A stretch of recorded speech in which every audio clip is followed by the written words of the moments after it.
Bonjour et bienvenue à notre journal Le Mur des Lamentations. Aujourd'hui, je vais vous parler du scandale de la pédophilie au Portugal. La consternation qui accompagne le scandale de la pédophilie en Belgique éclipse malheureusement ce qui s'est passé au Portugal à la même époque. Il a été révélé en novembre 2002 que pendant des années, des centaines d'enfants, garçons et filles, ont été victimes d'abus sexuels dans des foyers publics. Les pédophiles ont abusé particulièrement de sourds-muets et d'orphelins. Là aussi, il ne faut pas chercher les pédophiles dans les rangs des criminels ou des psychopathes, mais parmi des personnalités hautement réputées, des ambassadeurs, des stars de la télévision, des ministres. Les investigateurs ont même mis sur écoute téléphonique Eduardo Ferro Rodrigues, leader du Parti socialiste de cette époque.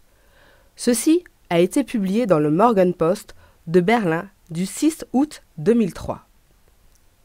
C'est difficile de dire cela, mais pendant plus de 30 ans, les enfants de l'institution publique d'aide sociale Casa Pia au Portugal ont été abusés, torturés et loués pour des orgies et des tournages de films pervers.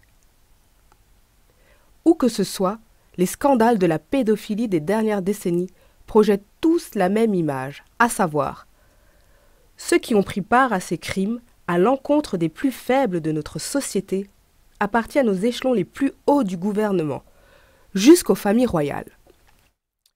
De plus, la voix d'une des victimes de la Casa Pia a résumé le dilemme. Quand les noms des suspects ont été connus, les victimes sont devenues les méchants, se souvient Namora. Mais ce n'est pas possible que des enfants soient abusés pendant des années et qu'on leur fasse des choses qu'on ne peut même pas imaginer, puis dire que les accusés sont des personnalités respectées et qu'il ne faut surtout pas les tracasser. Maintenant, le moment est venu de mettre à la lumière ces horreurs incroyables, ainsi que leurs auteurs. Si vous aussi vous jugez important de faire circuler ces nouvelles, n'hésitez pas à faire connaître nos émissions et à les diffuser. Au revoir et à très bientôt sur le Mur des Lamentations.